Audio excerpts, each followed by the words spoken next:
Welcome back everyone. इस video में आप बरोट वैली के लाइफस्टाइल और एक ट्रैकिंग को देख पाएंगे।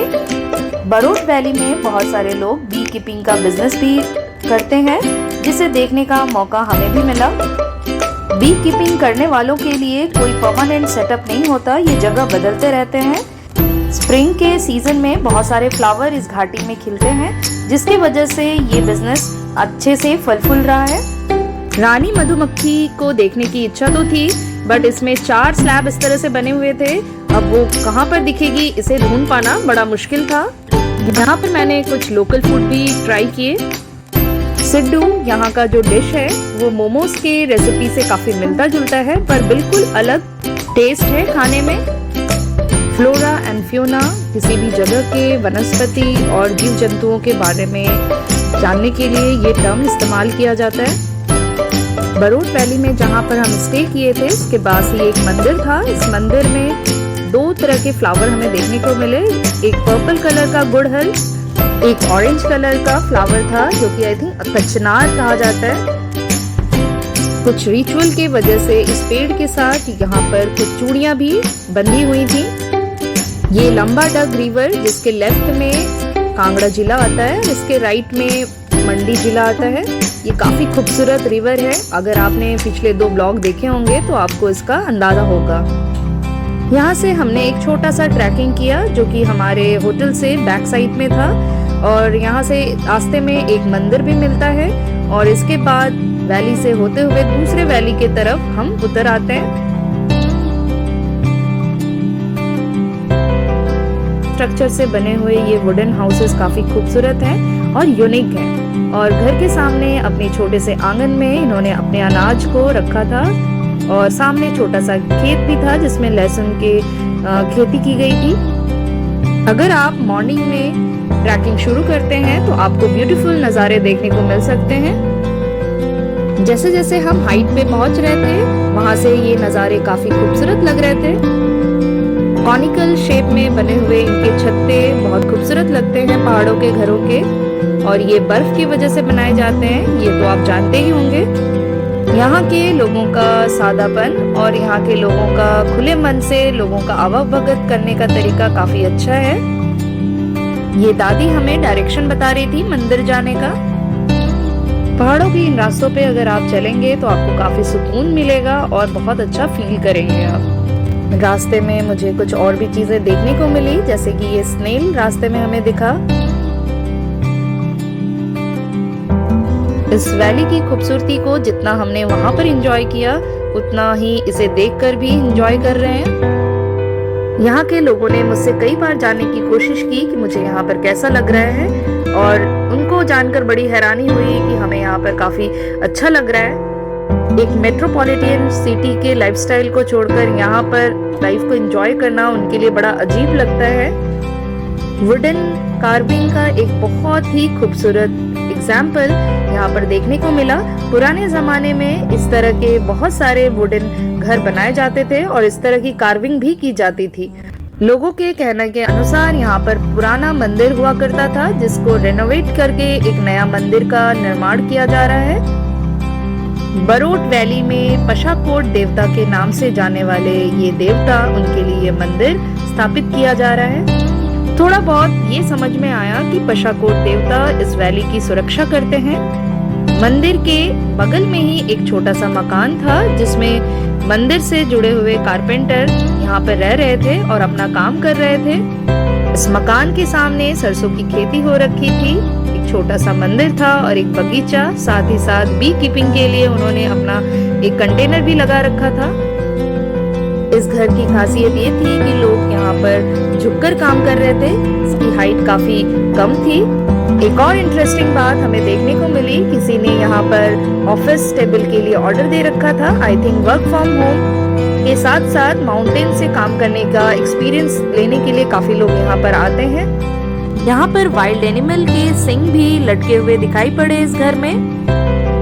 जैसे जैसे घाटी के ऊपर आप चलेंगे, आपको नज़ारे दिखने में बहुत खूबसूरत लगने वाले हैं। गर्मियों के इस मौसम में जितने भी टॉप पर आप जाते हैं, आपको बहुत सारे फूलों की घाटियां देखने को मिल सकती हैं। इस पहाड़ी के दूसरी तरफ जुंद नगर है, जहाँ पर बस अभी भी नहीं जाती है। थोड़ी दूर आगे बढ़ने पर हमें एक जगह मिला जहाँ पर हमने थोड़ा सा रेस्ट किया और ये काफी पीसफुल एनवायरनमेंट था। पूरे रास्ते में देवदार और पाइन ट्री देखने को मिल रहे थे और हम उनके फलों को इकट्ठा भी करते जा रहे थे ताकि हम क्रिसमस पे उसे डेकोरेट कर सके। डैम से जो बिजली बन रही थी उसको टावर के थ्रू दूसरे शहरों में ले जाने की कोशिश की गई है। पहाड़ों पर जब आप ट्रैकिंग करते हैं तो ट्रांजिशन पीरियड में, यानी कि एक पहाड़ के खत्म होने से दूसरे पहाड़ का स्टार्ट होने का जो एरिया होता है वो काफी डैम्प होता है, काफी ज्यादा ह्यूमिड होता है यहाँ पर। साथ ही साथ इस एरिया में जंगल ज्यादा गहरे हो जाते हैं, घने हो जाते हैं। ट्रैकिंग करते वक्त कई बार बहुत ज्यादा छोटे ट्रैक दिखे। इन जंगलों में लिंगड़ू लोकल लैंग्वेज में बोले जाने वाले एक प्लांट मिलता है जिसका वेजिटेबल के तौर पर इस्तेमाल किया जाता है। लोकल इसे बहुत चाव से खाते हैं और इसके अचार भी बनाई जाती है। चाइनीज, थाईलैंड, मलेशिया ऐसे एशियन कंट्री में भी लिंगड़ू को खाया जाता है। इसे अलग अलग नामों से जाना जाता है। रास्ते में चलते चलते हमें ये काफी सुंदर नज़ारे देखने को मिल रहे थे। कहीं पर घास के मैदान दिख रहे थे तो कहीं पर घने जंगल। अगर आप पहाड़ों पर जाते हैं तो और ट्रैकिंग कर सकते हैं तो आपको ट्रैकिंग जरूर से करना चाहिए, क्योंकि आप यहाँ से बहुत कुछ सीखते हैं और बहुत कुछ जान पाते हैं। ट्रैकिंग करने के बाद जब हम इस मैदान नुमा जगह पर पहुंचे तो हमें बहुत अच्छा लगा। इस पूरे जगह में डेजी फ्लावर खिली हुई थी। ऐसी जगह पर पहुंचकर आपके पास शब्द नहीं होते कि कैसे इस जगह को डिफाइन किया जाए।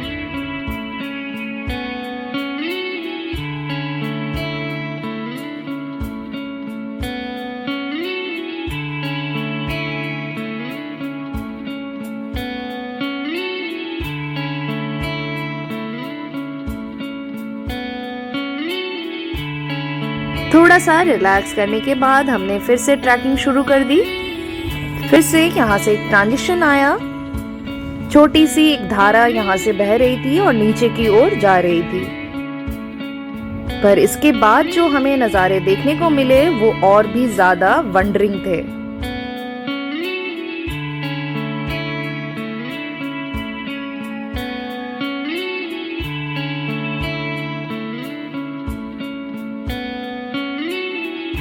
यहाँ से जो नज़ारे देखने को मिल रहे थे उसे देखकर यकीन कर पाना थोड़ा मुश्किल हो रहा था। इस तरह के नज़ारे को देखने के बाद ज़रूर से मैं एक बार भगवान को थैंक यू कहती हूँ।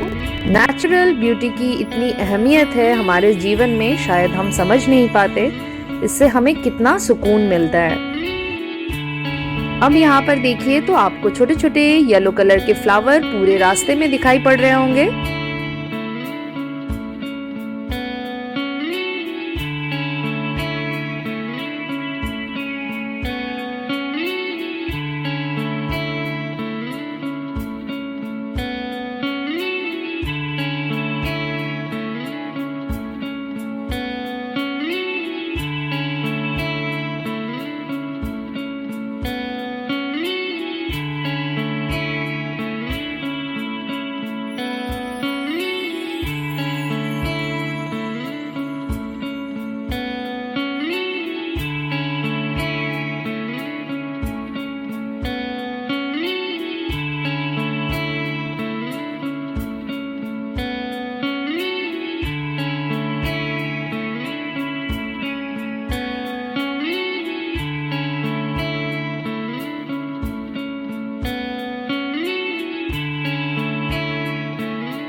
ऊपर जाकर हमें गवर्नमेंट का एक रेस्ट हाउस भी देखने को मिला।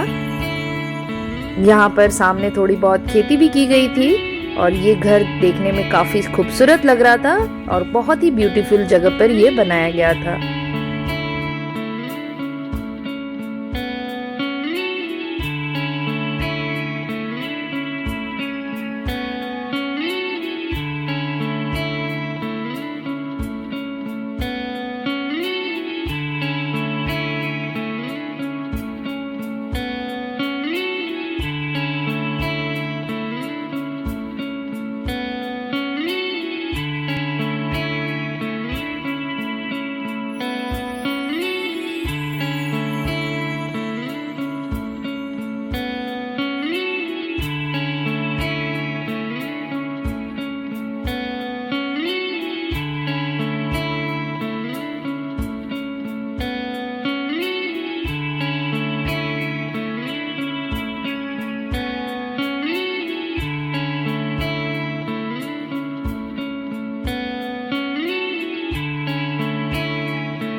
यहाँ से आप गौर करें तो दूसरे पहाड़ पर हाइड्रो इलेक्ट्रिसिटी पावर प्लांट भी दिखाई पड़ रहा होगा आपको। यहाँ से हम ट्रैकिंग के थ्रू अब नीचे उतरने वाले थे।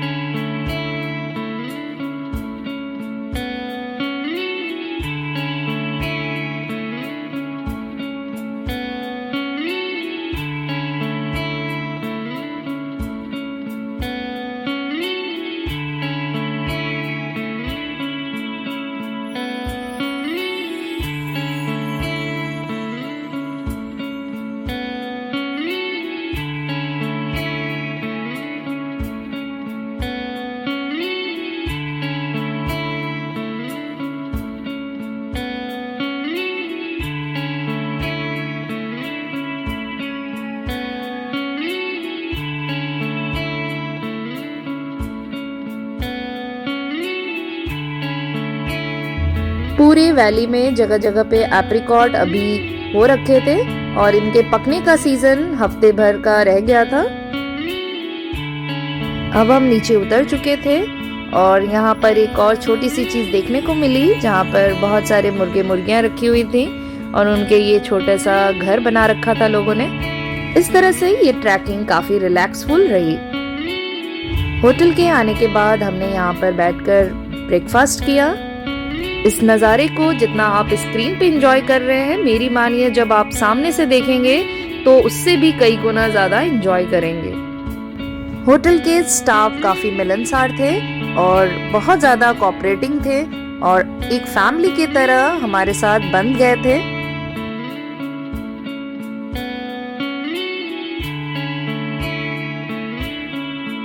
होटल के सामने से तो आपने व्यू देख लिया, होटल के अंदर से भी काफी अच्छा नजारा देखने को मिलता है यहाँ पर। इस होटल के ग्राउंड फ्लोर में रेस्टोरेंट है और ऊपर में कमरे बने हुए हैं टूरिस्ट के लिए।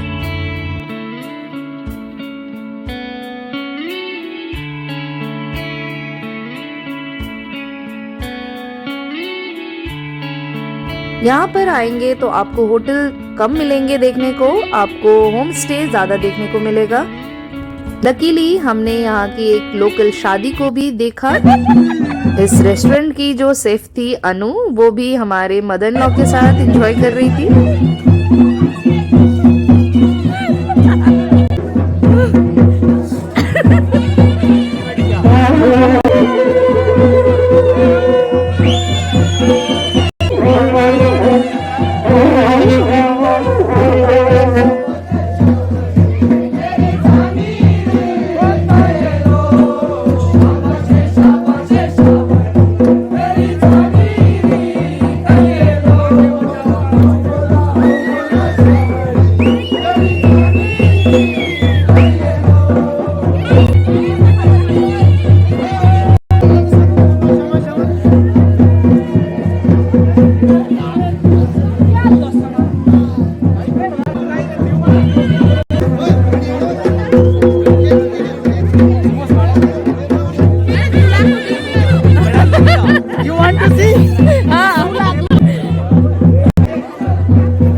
फिर यहाँ पर हमने एक हैंडलूम शॉप को भी विजिट किया।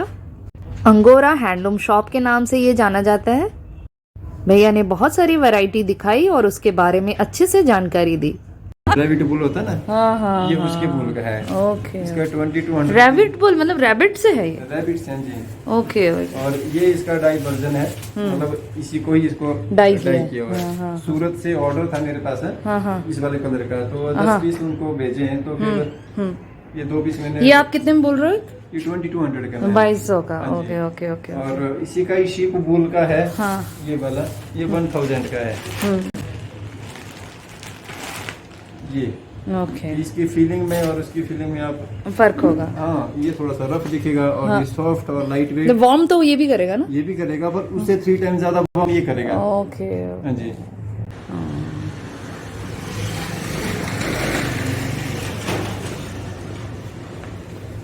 ओके, बहुत ही बड़ा। हाँ, बहुत ही अच्छा। हाँ हैंड वॉश कर सकते हैं। वॉशेबल है। अच्छा अच्छा, ड्राई क्लीनिंग की इससे जरूरत श्रिंक नहीं नहीं करेगा ये? श्रिंक नहीं करेगा। हाँ। धोने के बाद इसको हाँ। आयरन करना पड़ेगा। वूलन के हैंड्सपून में है। हाँ हाँ। ये शीप वूल में है। और इसका जो यान है वो हाथ से उगाती है, वो चरखा है ना वो। अच्छा ये चरखा हाँ, भी है। ये ओके हाँ जी। Very good. तो ये चरखे से बनाया आपने ये? यान धागा। अच्छा धागा। हाँ जी। ओके। जो ये वाला है ना, हाँ हाँ ये इसको बार्फ बोलते हैं। बाफ। जो यूं आड़ा चलता है उसको बेफ्ट बोलते हैं। अच्छा जी। Okay okay. ये इसका क्या प्राइस ये होगा? हैंड्स बने, हाँ। ये 750 का है। ये 7 ये ये अंगोरा में है। फिर ये अंगोरा में है। इस वाली में है। अच्छा ये कितने का है? ये फैब्रिक है, ये 850 का है। Very good. ये तो स्टॉल है ना ये तो? स्टॉल है। अच्छा अच्छा ये खादी अंगोरा हैंडलूम। अच्छा हाँ जी। है ना। आप ऑनलाइन डिलीवर कर दोगे? हाँ हाँ। ऑनलाइन डिलीवर कर दोगे? ठीक ठीक। फोन नंबर 94148 08929 और एक व्हाट्सएप नंबर है 7340403309। ओके ओके ठीक, और हम कर देंगे, स्पीड पोस्ट कर दोगे। ओके ठीक ठीक। हार्डी में बुद्ध पूर्णिमा के दिन यहाँ पर 2-3 दिन का एक मेला लगता है। गांव के लोग यहाँ इस मेले को काफी एंजॉय करते हैं। हमने भी इसे विजिट किया और बचपन की यादों को फिर से तरोताजा किया। 90s के दशक में जितने भी मेले वगैरह लगते थे उनमें इसी तरह की रौनक देखने को मिलती थी और गांव में जो मेले लगते हैं वो कुछ इसी तरह से लगते हैं। यहाँ पे कुछ ट्रेडिशनल फंक्शंस भी होते हैं जिसके लिए स्टेज वगैरह भी बनाई जाती है। बाहर से लोगों को बुलाया भी जाता है और अक्सर ये प्रोग्राम नाइट में किया जाता है। जब हम पहुंचे थे तो उस समय यहाँ पर जो प्रोग्राम हो रहा था वो फिनिश हो चुका था। साथ ही साथ मौसम के अंदाज भी बदलने लगी थी। थोड़ी ही देर में यहाँ पर आंधी तूफान शुरू हो गया। पहाड़ों में आपको इस तरह के मौसम के लिए हमेशा तैयार रहना होता है। सड़क के राइट हैंड साइड में थोड़ा सा खुला जगह था जहाँ पर अलग से स्टॉल लगाए गए थे। गांव के लोगों से ये स्टॉल काफी भरा हुआ था। मैं एक्सपेक्ट कर रही थी कि इस मेले में हिमाचली कुछ ट्रेडिशनल चीजें देखने को मिलेगी, बट ऐसा नहीं था। ये बिल्कुल नॉर्मल मेले जैसा ही लग रहा था।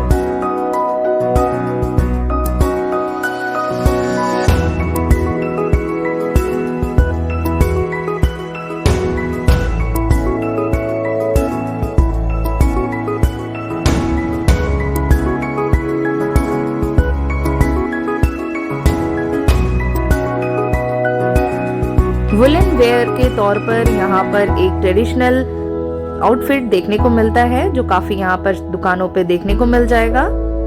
साथ ही साथ जो मुझे इंटरेस्टिंग पार्ट लगा वो है ये मिरर, कलरफुल मिरर थे ये, और हैंगिंग ऑर्गेनाइजर, ये सारी चीजें इस भैया ने लगा रखी थी। लोहारडी गांव की खूबसूरती इस रिवर की वजह से है जो कि काफी सुंदर दिखती है। और सामने से अभी आपको व्यू दिखाई नहीं पड़ रहा होगा, पर सामने से जो है ग्लेशियर वाले पहाड़ भी दिखाई पड़ते हैं। मेरी डॉटर और मदर इन लॉ को ये जगह आकर काफी अच्छा लगा। ये हमारा लंबा ट्रिप था और हस्बैंड को ऑफिस का काम होटल से ही करना पड़ा, पर पहाड़ों के बीच रिवर के साइड में ऑफिस के काम को करने का एक्सपीरियंस ये भी अपने आप में अलग एक्सपीरियंस रहा।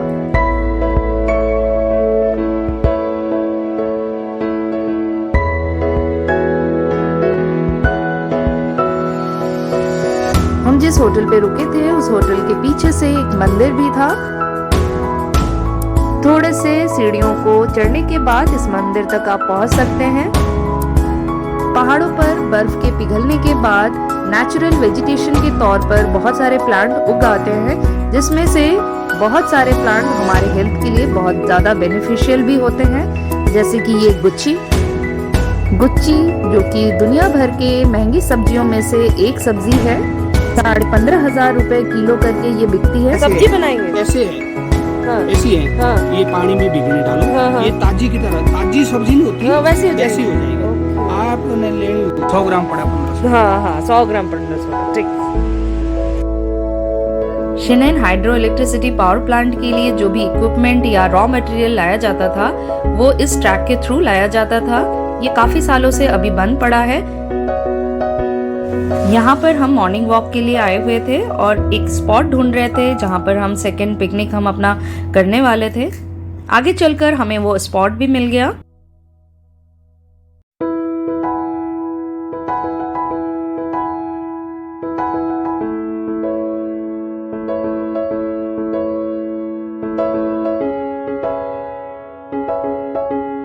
पिकनिक के लिए ये जगह काफ़ी अच्छा लगा क्योंकि मेरी डॉटर को यहाँ पर खेलने के लिए जगह भी मिल गया था। और इसके दूसरी तरफ हमने कुकिंग किया। कुकिंग करते करते थोड़ा देर भी हो गया था और बारिश भी शुरू हो गई, लेकिन लकीली हमारा खाना पकाना फिनिश हो चुका था तब तक। तो हमने सारा खाना उठाकर होटल पे ले गए और होटल के लोगों के साथ भी मिलकर हमने इसे एंजॉय किया। अनिता टेल मी, कैसा लगा? सूर्यांश, आपको बहुत स्पाइसी लग रहा है ना? नहीं, ठीक लग रहा है? खाओ, फिनिश करो। ओके।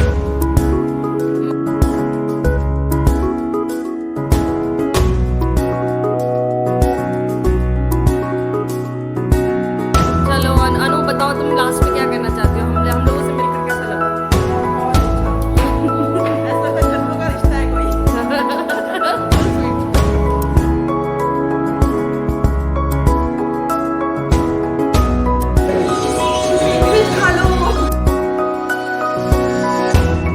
आपको ये वीडियो कैसा लगा जरूर से कमेंट करके बताएं और सब्सक्राइब करना बिल्कुल ना भूलें। Thanks for watching.